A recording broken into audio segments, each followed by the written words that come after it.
Hey, welcome into another episode of the Seahawkers Show with your host, Todd Fox. That is me.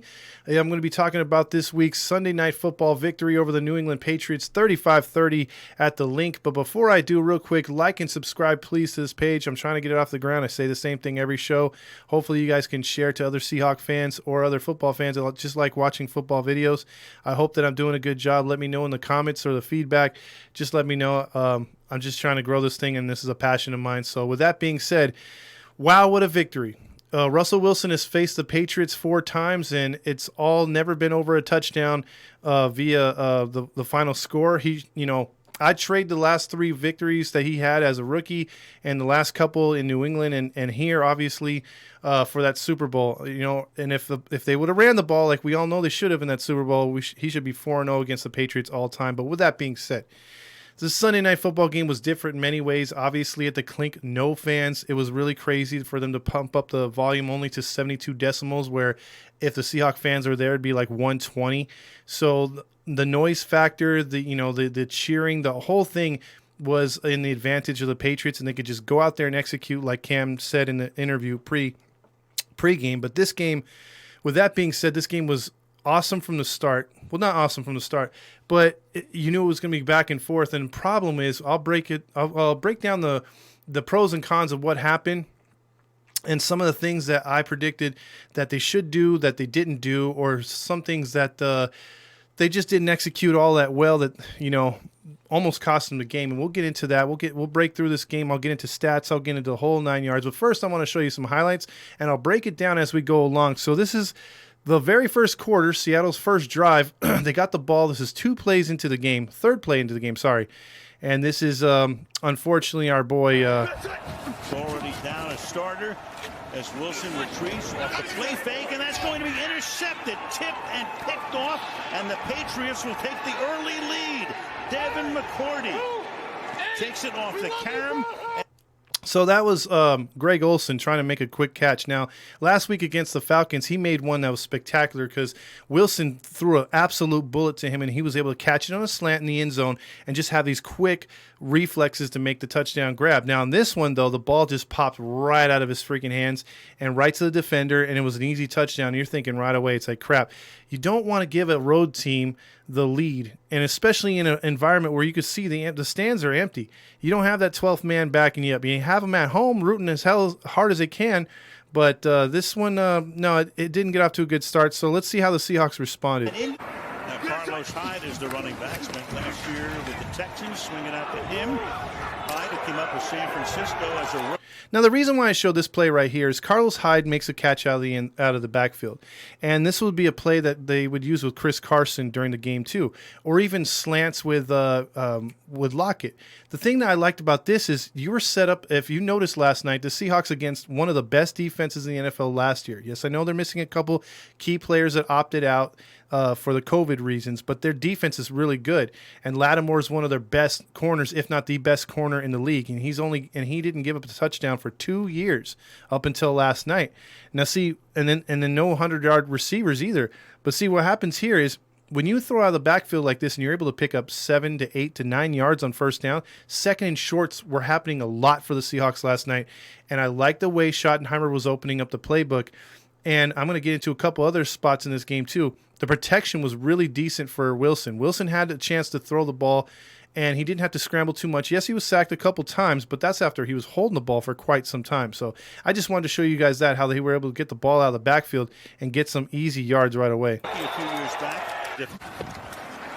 clearly the strength of that defense. Wilson's going to step up, fakes a throw, off he goes, and Russell to the race. And again, another early first quarter run. Wilson decided to do this 3 times in the game where the pocket was collapsing a little bit. The receivers were downfield, and, well, the Patriots weren't really spying him. And he was able to take off. And how can you spy a guy with this many weapons on offense? And the Seahawks have a lot of good offensive weapons, so you can't just crowd the line and spy him anymore. And if you do, it's single coverage, and we all know what Wilson has done in single coverage. And here's the play where they get a touchdown, and this is, again, Russell Wilson buying a little bit more time and the blocking being very good. And he could have ran this one in, too. To their man coverage. Wilson eludes, fires on the run into traffic, caught. Touchdown, Tyler Lockett. Tyler Lockett made plays last night, and he was a little underrated because of what our boy DK Metcalf was doing in the receiving area too. I mean, we'll get to that too. Now, here's where I really felt the Seahawks defense was lacking all night, and here's the problem too. We said it in the last video that they must pass rush much better than they did Atlanta. Don't give the quarter, even though we all agree, or even I said in the video, that Cam doesn't really have the arm that he used to, and you want to force him to run, so you want to play, you want to force him to pass because he could run a lot better than he could pass. But in this game, he kind of proved me wrong because he was passing the ball good, and the thing was, Seattle, if you look right here on their linebackers, they have 3 right there before the first down. They actually fall back, and they're rushing, it looks like 3 or 4 right here. But all night, they really didn't get to him but 2 times on 2 safety blitzes. Otherwise, they really didn't touch him. And when they had him one time dead to rights, he still got away. But credit to Cam Newton because he came out and he did stuff that I didn't think he was going to do. He made some on-the-mark dime passes. And watch right here how he breaks the zone. I mean, look at this right here. Off-play action. Pass caught along. And see, when you're playing zone defense, you play kind of a little far off. Dunbar, this is 2 plays in a row I'll show you where Dunbar was playing way too far back. Now, he changed up later in the game, and I'm glad. He almost had 2 picks. He almost had one where he should have ran it back, but it went through his hands. He read Cam twice on those, but these right here were killers in the beginning because he was playing way too far off the receiver. The sideline. That's Demir Burrs. Adams, who came in at the end, came as 6'5" and about 245 and fires, and that's caught. And if you notice on that replay, Cam was staring that receiver down the whole time. Why the hell are you staying that far back? The moment he looks at him, I think Dunbar should have crept up, and he does later, but again, Cam was staring that receiver down. That's what he's known for doing, and I'm surprised he didn't get more than 1 pick last night. That will be a first down to the 36-yard line. That's Bird again. Let's see what McDaniels has dialed up here. Whatever it was, Seattle was equal to the task. Now, they made a stop right there to make it 4th and 3, but the New England Patriots knew that their defense, for whatever reason, was going to have a tough time tonight, and they went for a play-action pass, and, well... Rex Burkhead taking their time, and they're going to snap it and go for it off the play fake, and it's going to be caught over the middle. Now, see that hit right there by Quandre Diggs? Now, they showed it 4 times on the replay. He gets ejected on that play, and at first, I forgot about the rule about how they can boot you after 1. I always was under the impression the previous rule was 2 personal fouls, and you're out of the game. Or it had to be something super egregious like a fight, and then you're ejected, right? But I've never seen it on a personal foul over the middle or a late hit or whatever like that to where they eject you on the first time. Well, apparently now that's an option, and they're really trying to protect the receivers, quarterbacks, and whoever else goes over the middle. And, well, Quandre Diggs was a big-time loss last night. By Harry with a flag thrown. Foul. Unnecessary roughness. Defense, number 37. That player has been disqualified from the ballgame. So then this led to this play right here. As they got into the goal line, the second quarter started. It was 7-7, New England and Seattle. This play would be shown 4 times from the exact same spot, meaning this play was utilized by the Patriots with the same 11 personnel as they did in different parts of the games, and they used it 4 different ways. And I'll show you this play right here, though. No, actually not 4 different ways, 3 different ways. This play right here is exactly how they wanted to run it in the 4th quarter, where we'll get to at the end of the game. But this is where they ran it in the 1st quarter, and it worked. Goal line defense. Johnson's the fullback. Here goes Cam. Touchdown. And that's hard to stop because you have the tight end on the left side, and then you have another fullback coming over and just leading the block for Cam. There was no one that touched him on that play, and that's what they wanted to do on the final play of the game. But you'll see they run that same formation 3 more times, 2 other different ways, and then that same way in the 4th quarter. It'll make sense, trust me. Already his 3rd of the season, and now he can celebrate. Already had more of those moves. 2nd down and 12 to the outside. Hyde chased by Bentley, gets around. The reason why I show you that play again is that's Carlos Hyde's speed to get around the corner. Him and our boy number 32 were just tearing it up on the ground all night, and they were doing a really good job of just spreading the Patriots defense, and they ran the ball fairly well, which I didn't think they were against the Patriots. I thought they'd have more success through the air. but they were running it really good. On the corner before he's forced out. Shelf with Gilmore, and boy, it certainly paid off. 2nd and 3, needed a shutdown corner and got it. And that's Metcalf again on Lattimore. That is DK Metcalf making the catch, and Gilmore makes the tackle. And Carson into the slot. Stays in the block. Wilson, it as he throws deep downfield. It's going to be caught by Metcalf for the touchdown. Now, see, Gilmore right there, I said Lattimore earlier in the video, but Gilmore is one of the best corners in football, if not the best corner in football, rated by NFL.com and by several other media coverages, because he's so darn good at locking up his wide receiver that he's opposing, and he also makes plays on the balls. He had like 4 interceptions last year, a ton of tackles. He's very physical, and Metcalf was throwing him around like a rag doll. They got into a fight later on, which I won't have on here, but just Metcalf was all over the place, and that play, he torched him for his first touchdown given up in 2 years. So that was really cool. And Metcalf on the slant previous play again against him. So I thought, man, this is really good. And at this point, we're tied at 14, second quarter. Here's some more key plays as we wind into halftime. 2. Newton finds the open man. The reason why I show you that play, you saw how much time that Cam Newton had. Watch these next few plays. Cam's just sitting back there. He's reading a book. There is no pass rush. This would be the story of the game. If Seattle put any pass rush on Cam Newton all night, if they were in his face rattling him, I guarantee you the Seahawks blow out the Patriots. But it seemed like every time the Seahawks offense would do their job, the defense let them down.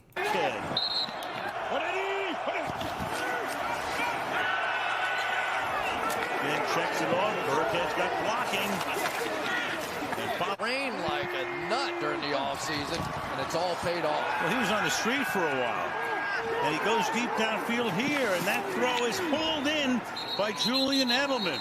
And by the way, Edelman was torching us last night. Basically, he was their best wide receiver. Why he was caught in a zone and not manned up, why he wasn't doubled at times, like Wagner going over the middle, watching him or something, I have no idea. Maybe they're focusing on watching Cam, but Cam was doing this all night too. If you notice this defensive lineup right here, they're actually looking at Cam right here to run it. And safety Bradley McDougal, 3rd and goal. On the run, he gets stripped up from behind by Adams. And Adams making that play was huge, because then it could have went up a whole touchdown right here. And what surprised me was New England was actually up 17-14 at this point. 25-yard chip shot for Folk to give New England the lead, which he does. But, well, it worked out pretty well for both guys down the line. Here's Carson. And again, Chris Carson was rattling off runs like that all night, sometimes 6-7 yards, pounding the ball, pushing the pile. He was a workhorse. Carlos Hyde was doing the same thing, setting up second and shorts or getting first downs. Offensively, I gave him an A+ for last night's effort. Into New England territory to the 49. Just fits this game, Al. This game is all about this. There they are again. They took Gilmore out for one play. Back in. Wilson goes the other way, deep downfield, and it will be caught for the touchdown. Now, this is David Moore making a spectacular catch in coverage with a corner draped all over him, twisting his body and keeping his 2 feet in bounds, touching the pylon, and getting the score. This is why when David Moore was with a team last year and they were threatening to cut him or whatever, he turned his gameplay up. He made a roster spot last year, and he's always been on the bubble, with all the other receivers that they've brought in or whatever. But he's showing now that he's graduated. He's getting smarter. He's a 7th-round pick, and he's playing like a 2nd or 3rd-round pick. He's playing much better than expected, and these are the type of guys that Pete Carroll and John Schneider continually bring into the team, and they continually produce. And they're exciting players, and he made a great play tonight. David Moore. Terry, tell us all about it. It's a touchdown. The pylon does not put him out of bounds. He gets both feet in bounds. This is a catch. Controls it to the ground. Touchdown. So that touchdown right there put him up 21-17. Now, I focused in on those 2 plays where Dunbar screwed up, and he was playing too damn far off the receiver. This time he took a better a better defensive lineup. He was towards the sideline, and he was watching Cam's eyes, and he broke on the ball because Cam stared down his receiver. He had made him miss. Picking up the pace are the Patriots. Whoa, baby! It is pulled in there by Dunbar. Now, when he made that pick, I thought, okay, if Seattle scores a touchdown right here, the game should be over, because if they do score a touchdown, it'll be around the fourth quarter, and there should be, I know a whole quarter left, 11-point lead doesn't put the game away, but I'm thinking at some point the Seahawks defense would step up, and I thought last week when the prediction show, I predicted the Seahawks to win 27-17, so I'm like, okay, 28-17 is not bad. I think they're going to win by something like that. Good protection. Underneath, Lockett. This runner rebounds by Bentley after a first down. The Patriot linebacker. He should Carson to the right, fake it to him. Russell running around, and he's going to run for the first down. Creative right there. I love that Russell Wilson can do that. I love the fact he could buy some more time, and he got the first down. Key plays like that continually push the drive forward and also frustrates defenses. And if he's able to do that, and if he breaks out of the pocket and there's nobody open, why not run it, take the first down, slide. Do not make contact, and that's what, again, he did. Another good play, which led to a touchdown. Check this out. And slides to a stop. Makes a nice move, picks up the first down. In the pocket. Wide open. Swain. Touchdown. This is Swain's first touchdown. Obviously, he was a draft pick by the Seahawks, and he just came across the middle. There was a little confusion in the defense. Russell Wilson saw him, and boom, there's another touchdown. So Seattle's up 28-17 at this time. And again, like as a Seahawks fan, I should have known better, because we don't know how to blow teams out. We don't know how to step on their throat. We just continually let them back in the football game, and well, that lead didn't last too long. Design from the 23-yard line. Literally the next play. He's going to air it out deep downfield and lunging for it and making. Now, as good as Jamal Adams was against Atlanta, he was not good in coverage against the Patriots. Julian Edelman was his daddy. I hate saying that because I hate that term too. But, dude, I mean, he owned him that night. I mean, Edelman every time was just making big play after big play on Jamal Adams for whatever reason. And maybe it's because he's so used to him playing with the Jets and then Edelman with the Patriots, obviously, and seeing each other 2 times a year, because he sure as hell wasn't scared of Adams, and he dominated him all night. And this was the next play right after the kickoff when it was 28-17. He freaking heaves it, and then Edelman made a hell of a catch. I'll give him that. And then watch the next 2 or 3 plays. The grab is Edelman, Julian Edelman. Perfect. The 28, play action, fired over the middle, and making the grab at the 11 is Ryan Izzo. Final minute of the quarter. He rides the back and takes it himself. Johnson. So fourth quarter, here's the second version of this play. Now the Patriots will try to the same thing, same formation as you saw earlier, same fullback on that other side. Watch what they do here. They get really creative and actually catch the Seahawks sleeping. To the right. Cam looks like he's going to run, and then he steps back and hits. Fake the run, throw to the fullback. That was pretty creative by Belichick. So that was the second time that was used during the game. That made it a 28-23 game. Now still 8:56 to go, plenty of time. I'm thinking again, Seahawks score one more touchdown. There's no way the Patriots can come back. They shouldn't make it close. We should run out the clock. And even if they get a garbage touchdown, we still should win fairly easy and on our terms and taking a knee, right? We should be able to take a knee. Nope. Yard line. Wilson throws, 9-yard gain after the 44. Again, what they would not do last year was get big chunks on first down to set up second and shorts. They were doing it again there with Lockett, getting second and shorts so that it was manageable to take shots down the field. So this is a second down play after they got the first down. Wilson fires right on the money. Metcalf. And Metcalf, again, was abusing the corner over there, pushing him out of bounds, he was frustrating him all night. So there's another first down. Seahawks driving on the 30. Check this out. Wilson hangs in there to the very last moment. Or no, this is a play before it. Hold on. Teammates' confidence in him. 37. First down to Lockett. That's enough for the first down. Now this next play, Wilson hangs in there and throws just a beautiful lob pass. This is only what he can do. He's like on an MVP level already. 4-yard line. Seahawks tonight have run the ball 28 times and thrown the ball 28 times. Pass number 29 is caught. Chris Carson for the touchdown. That one was on the freaking money, dude. He lobbed that sucker only where he could, and Carson burned the defender pretty bad right there. And at that point, again, look, there's 4 minutes and 30 seconds left on the clock right there. You're up 12 points. You should be able to salt this away. And even if New England goes down there and gets a touchdown, that's fine. But your offense has been rolling all night. You should be able to put this one away just on offense alone.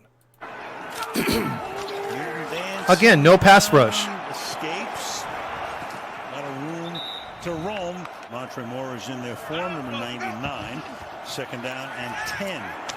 Over the middle, open. Edelman to the 50 goes the one-time. Wide open all night. Edelman tonight, 6 catches, 128 yards. No pass rush. Cam dancing, steps up in the pocket, hits Bird. I don't care if you have the LOB from the way back in the day. They're not going to be able to stop that if you have no pass rush. 3 minutes left in the fourth on 2nd and 10. Cam going all the way downfield, hold in and take it. Again, Jamal Adams beaten by Edelman. Single coverage, and for whatever reason, Edelman takes advantage. He gets it to the 1 yard line. Now we'll see the third version of that same formation the Patriots used. It to the 1 yard line is Edelman. Tremendous. He's healthy. He's feeling good. Can he run it in? Yes, he can.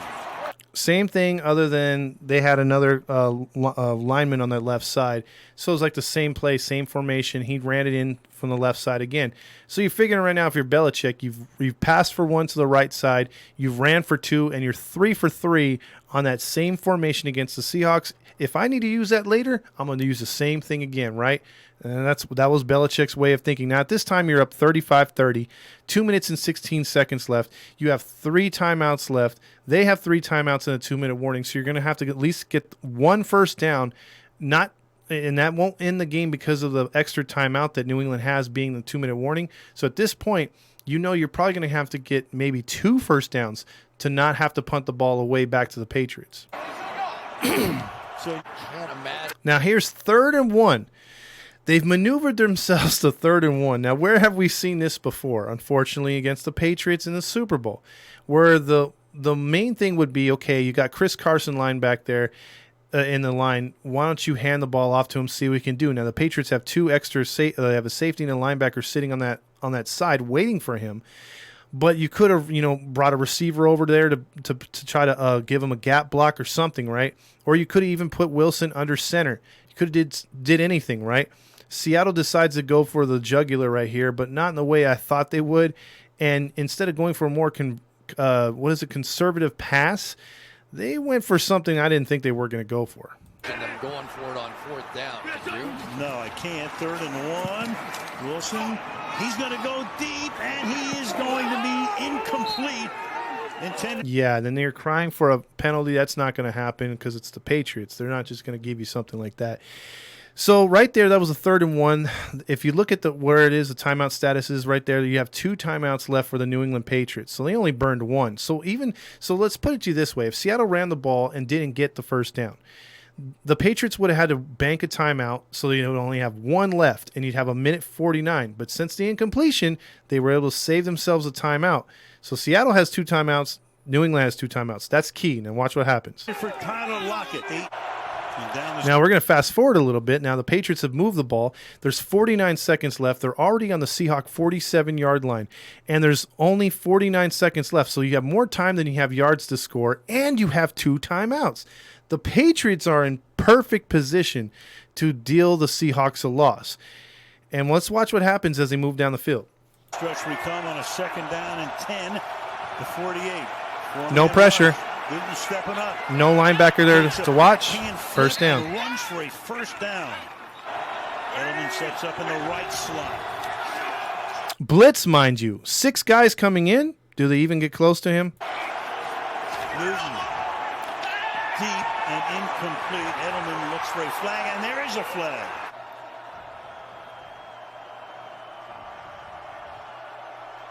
Look here. Now they do get close. They do get close to him in all fairness, but they don't sack him. And yet Amadi, because there's two corners that went down in this game for the Seahawks, and Amadi doing the illegal hands. They were lucky this wasn't a pass interference, because the pass interference would have put them already on the 10. So it only gave the Patriots 5 yards, but it also gave them a first down. Yep, and remember, Amadi is the substitute in the game for the injuries and everything that's happened in the ejection, all that stuff. So they're at the 30 instead of the 10, which is huge because there's 36 seconds left. Patriots are down to one timeout. Four-man rush. No pressure. Newton, a ton of time again, fires. It's going to be caught at the 13-yard line by Edel. Again, be kind of accurate with that much time, and you're going to complete the pass. Because safeties and corners having to chase receivers all over, making cuts, making turns, twists, that's hard to do, man. And guy had like 6 seconds to throw right there. Almost has to be Edelman unless somebody... Now, this is 9 seconds left. This was actually poor clock management for the Patriots. There was a couple plays before where they ran the clock down, and he still had that one timeout left, and they're banking on him getting the ball in the end zone with 9 seconds. So at this point, I'm pretty confident that all they have to do is knock down the ball one time here, and then you could drop everyone back into coverage and dare Cam to run and then try to tackle him short. So the law percentages were in the Seahawks' favor until this play. He's going to come out of the blue with this one. Again, four-man rush. It is thrown. It's caught at the 1 yard. That was just a great catch. And again, Dunbar played good defense, but the receiver was a little bit taller, hauled it down to the 1 yard line. You had that one last timeout left, so they spent it. So the game came down to this. You're a yard out. You're 3 for 3 with that same formation all night, and you've gotten the Seahawks every time. Let's run it again. Because what happens now, they load up an extra tight end right here, and then they have the fullback's going to come into formation to lead block, but two players light this game up light this play up, I should say, and that's the second-year player Collier, who's been called out by a lot of Seahawk fans for not getting on the field last year and really not making much of a difference. He made a couple plays last week in Atlanta, really was quiet this entire game, but his penetration along with Jamal Adams coming over the top gave the Seahawks an unlikely win. Now, at this time, let me just share with you, I was in my kitchen. I jumped up off the couch, and I'm like, dude, I can't even watch. So I watched it from the kitchen. I couldn't watch it from the seat. I was watching the entire game because I did not want to see this loss because my phone would have been blowing up. I have a lot of haters, and I have a lot of people that like to rub it in. So, yeah, it was not a good it was not a good moment for me because I was just dreading the inevitable, and I thought for sure they were going to go 4 for 4 on this play, but wow, what a play defensively. Fullback's going to shift to be the lead blocker. Here we go. Cam is going to take it himself, and he doesn't get in. And the Seahawks are going to win the game. Line up with a power formation, and you got L.J. Collier and Leno Hill. Yep, and that's the final, 35-30. What a wild game! These teams have gone at it, and it's not been any kind of blowout. It's been crazy games. This one did not go the way I thought it would. Let me go over these stats real quick. I mean, that was a huge play at the end for Jamal Adams and for L.J. Collier to come through and make those plays. Let's go over it real quick. Russell Wilson, MVP numbers. Remember, he only misfired on 4 passes last week. He was 21 of 28, 288 yards, 5 touchdowns, 1 pick, and that pick was not his fault. Again, it went off of Olsen's, the third play of the game, his hands, and then right to the defender was a pick 6. Otherwise, that should have been completed as well. He should have had no picks again. Chris Carson had a quiet 17 for 72 on the ground, 72 yards rushing. He did pretty good. Russell Wilson, 5 rushes, 39 yards. Carlos Hyde had 5 rushes, 22 yards. Travis Homer even got in the action, 3 for 21. DK Metcalf led all receivers on the Seahawks with 4 for 92. Tyler Lockett had a touchdown. Tyler Lockett had 7 receptions for 67 yards and a touchdown. David Moore had 3 for 48 and a touchdown. Chris Carson had 3 for 36 and a touchdown. He now has 3 touchdowns receiving in 2 games. That's pretty good for Carson. Swain had the 1 catch for 21 yards and a touchdown. Carlos Hyde had 2 for 15, and Will Dissly had the only other catch, 1 for 9. Greg Olsen was held out of the game catching-wise. Amadi led the the team with tackles. That's not a good sign when your corner / safety makes a lot of tackles. Jamal Adams had 6 tackles. Bobby Wagner had 5. Quentin Dunbar had 5 and an interception. Delano Hill had 3 and 1 tackle, 1 assisted. Shaquille Griffin had 3. KJ Wright had 2. Jordan Wright had 2. What I'm going to get into here is Marquise Blair. The Seahawks suffered 2, as of today, suffered 2 bad injuries, which is Bruce Irvin. Looks like he has a torn ACL. He might be gone for the year. That's huge considering he hadn't come close to making a tackle or a sack on defense, but he's one of our best pass rushers, if you can call him that. He's gone for the year. And then also we lost in the same game, we lost Marquise Blair. He also tore his ACL. He's gone for the year. So there's 2 ACL injuries. There was just a lot of injuries if you go through the NFL. If you watch our NFL show, we have one on the grinds where I'm a part of that too. We're going to break down all the injuries. There's just a lot of injuries. Good thing we're not like the 49ers. They have a ton of them, but we only had 2, but they were costly ones because they're both done for the year. Guys like Poona Ford, Trey Flowers wasn't in there much, which I was kind of disappointed. He had a finger issue, but he'll be okay. Let me go over to the Patriots and what they did against us real quick. Cam Newton went 30 of 44, 397 yards, a touchdown and a pick. He had 11 carries for 47 yards and 2 touchdowns. Sony Michel had 7 and 19. Burkhead 6 and 2. So they didn't really run the ball, and if they did, it was Cam. Cam was their featured back, just like he was last week against Miami. Miami, he had 15 carries, 75 yards. Julian Edelman, I mean, what can I say, dude? Guy torched us. 8 catches for 179 yards. He should have probably had 2 touchdowns, but he had none. N'Keal Harry had 8 for 72. Bird had 6 for 72. Burke had 4 for 47. And Izzo 2 for 19. So what I wanted to get into in here, the pros and cons we could take away from this game, is the offense on the pro side was amazing as usual. Russell Wilson, 9 touchdowns, 1 pick in 2 games. The rushing game was still solid. I mean, a little bit better than last week against Atlanta, although as a team, combined with Russell Wilson, we rushed for about 145 yards, which is not bad. But Chris Carson and Hyde, going back and forth, I think they're pretty good backs to have in the backfield until Penny comes back. We'll see where that fits in. I thought, tight ends could have been utilized a little bit more, but it looked like New England was keying in on the tight ends, so why not go to the wideouts? And the wideouts did a spectacular job. Pros, again, the offensive line was amazing. They kept Wilson upright most of the night, and they also gave him a lot of time to throw. And we know what Wilson can do with time to throw, because why? The last few years, he hasn't had time to throw. So the combination of what offensive lineman that they got up there is just working. So that's another pro.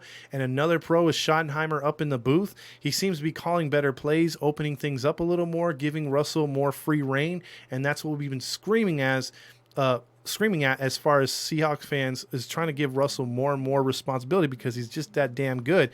And then also, as my phone goes off, and also I think another pro is the fact that some of these corners made their tackles that they had to. The safeties made the tackles that they have to. Cons is purely on defense. No pass rush all night, again, just like in Atlanta, but this one was worse. It just seemed like we never had a shot at him unless Jamal Adams was coming through unassisted or unblocked up the middle or off the side. There was just no blocking whatsoever or no pass rush whatsoever.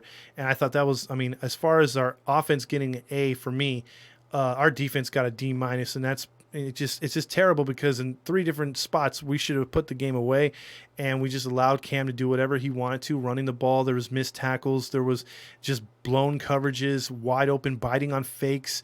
They were at times, their offensive line was just pushing our defensive line around, and that can't happen. And the fact that the Seahawks are 2-0, a win's a win, yes, but if you look at the stats, our passing coverage, because of no pass rush, we're not able to make these aggressive moves on receivers, and they're playing a little farther off because they have to anticipate the quarterback's going to have more time. Our defense right now, and I know it's only 2 weeks, is ranked 32nd out of 32 teams.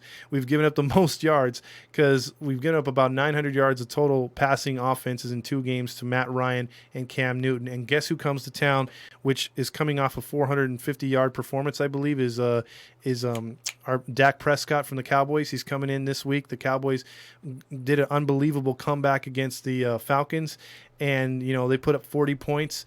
And Dak put up a lot of yards. So they got their work cut out for them, and we're going to have some sort of pass rush in that game to have a chance, and they have a lot of weapons, and I'll break that game down in a couple days, likely on Thursday or Friday, and I'll do a preview of the big game with Seattle and Dallas. That's a huge game upcoming in between two games I think we could win that are winnable after that. But this Dallas game is obviously going to be our biggest test, and it's going to depend a lot on what we do on defense. Like I said, defense, I give them a D- at best, because they just did not do their job pass rush wise. I thought the linebackers failed in the zone. I don't know what it was last night, but they just, every time we had a chance to put them away, we just did not capitalize whatsoever. But like I said, a win's a win at the end of the day. It's just really concerning that the defense has got off to such a bad start. We knew their corners were going to be better. The Seahawks corners were going to be better. Their safeties were going to be better. And we knew their linebackers are who they are. But the pass rush is a huge part of it. And if you're not able to get no pass rush, then look what happens. There was free agents out there to get. I don't know who we can get at this particular point, because a lot of them have signed. I know that there's a couple guys, but it's just, to me, I don't know if they can come in there and make the type of, like a Clay Matthews type player, the type of, what do you call it, type of difference that we need right away. So, again, that was my breakdown of the Seahawks win over the Patriots. Like I said, I'll get into the Dallas Cowboy game. I thought they represented really good. I think the Seahawks played really good offensively. Russell Wilson was on it. Chris Carson, a lot of these receivers, and I'm really proud of the offensive line. So I just wanted to give another, not clarify, but just push that issue, because, I mean, the Seahawks have done a really good job so far offensively. I'm really proud of the way they're playing, and if they play like this all year, they're going to outscore their opponents. But at some point, the defense needs to come around, and as it gets colder, you're going to need the defense to make more plays, the better opponents that you play as far as, moving forward. Because, like I said, we got Dallas, which is going to be a huge test next week, and then we got the Dolphins on the road. That one's going to be a defensive struggle, because it's going to be hot and humid down there in Miami. We're going to be wearing darker jerseys because Miami likes to do that. And then we'll have a week off, and hopefully we can get things squared away before we play Minnesota at home. And the way Minnesota's playing, they look pretty beatable. But, hey, we're only 2 weeks in, so we'll get to one game at a time. But so far, so good. 2-0. You can be happy about that. Saddened by the injuries. But let's go get it, Hawks. I hope you enjoyed the game. I hope you enjoyed this video. It was a little longer because it was a hell of a game. So until the next video, go Hawks.